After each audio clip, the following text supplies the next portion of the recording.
Hey everybody, this is PSVR2 Villain, and welcome to another review. This one is going to be for Arizona Sunshine 2 from Vertigo Games. I was offered a key by Vertigo Games, so just want to say thank you very much to you guys. So, getting to the game, the cost right now on the PlayStation Network for PS5 for PSVR2 is about $50 if you choose to get the deluxe edition. It is currently on $59.99. If you're a PlayStation Plus member, then it's 10% off and it's $53.99. With that, you get the game and 3 exclusives, one Undead Buddy skin, an exclusive Freddy Flesh hand skin, and a doggy weapon charm. So, the game length is 19 chapters. Each chapter is a level itself, so you're going to run through beginning to end. Loading screen will occur at the end of each level to bring you to the next automatically. You can also select which ones you want to go to later if you want to go back to something. The game's roughly under 5 hours. Some people have heard completing it in 3 to 4. Online play will continue the fun outside of the story, so you can head back to that. You can try horde mode, co-op. It's pretty fun.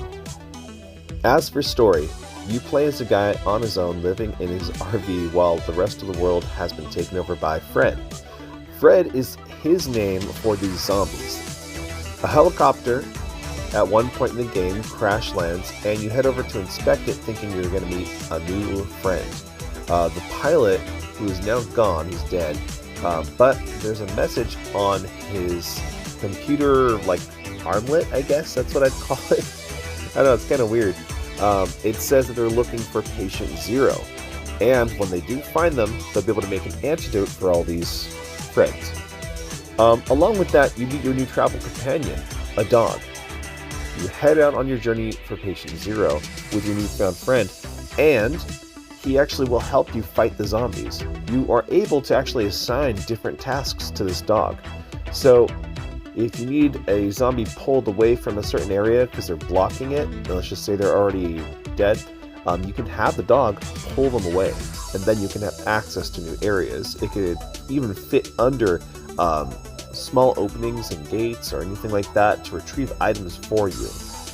Gameplay is fun in this. You start off by getting your belt holster to the proper height. This matters so that you make sure it's at a good height for you, otherwise reloading or pulling items is a pain. You will have many weapons that you will pick up throughout the game, from axes, handguns, rifles, and more.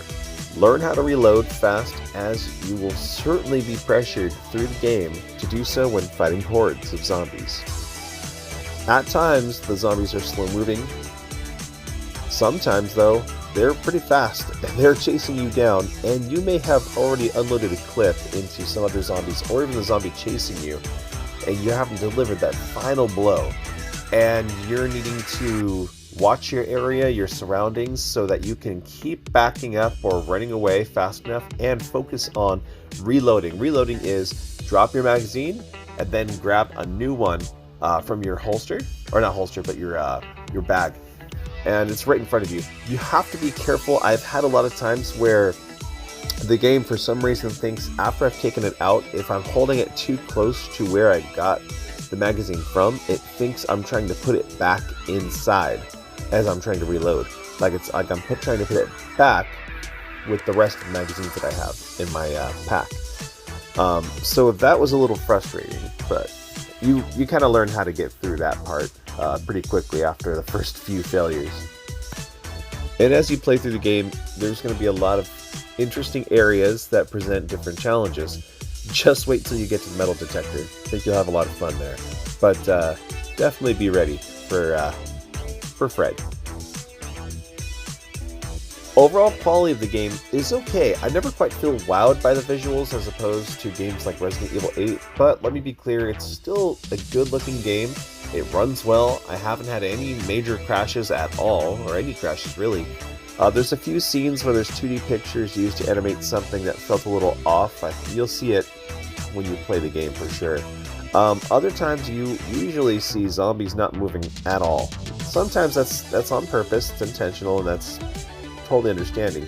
But other times it feels a little misplaced. Their character animations often are similar from one to the next, and when they're placed next to each other, two similar looking zombie character models placed next to each other, you can see the exact same character animation as it's kind of getting up, waking up, and then coming towards you.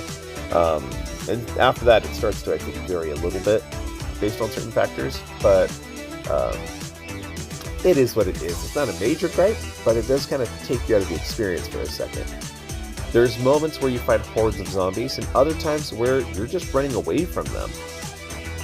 And over time, you fight increasingly harder to kill zombies, but for the most part, there's not too much of a variety of them, and there's not really any boss fights. Now, does the price match the content? For $50 for the base game, it's kind of steep. I would say it's close to where it could be. I think Arizona Sunshine 2 would benefit more from a $30 to $40 price range. I think that's the sweet spot right there. Is it terrible for its price? Well, no, not exactly. There is some replayability, but I don't know that 50 is the right spot for it. There's room to expand certainly with this game. That's what I'm hoping from Vertigo, that they do DLC, they do free updates. I think that would go a long way towards replayability and for bringing people back to this game. Because unfortunately, the game may not last long. If the story mode's like going to be under 5 hours, and some people are completing it, maybe within 3 hours of starting, it can end pretty quick.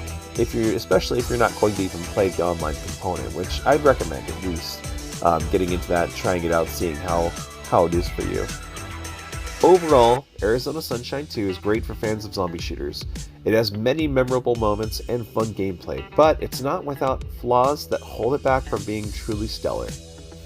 I will be changing my scores from being out of 5 to out of 10, and for Arizona Sunshine 2, I give it a 7.5 out of 10. Stay tuned to the channel for more news, reviews, and updates for PSVR 2 content. I really appreciate you guys watching. Thank you very much, and have a great rest of your day.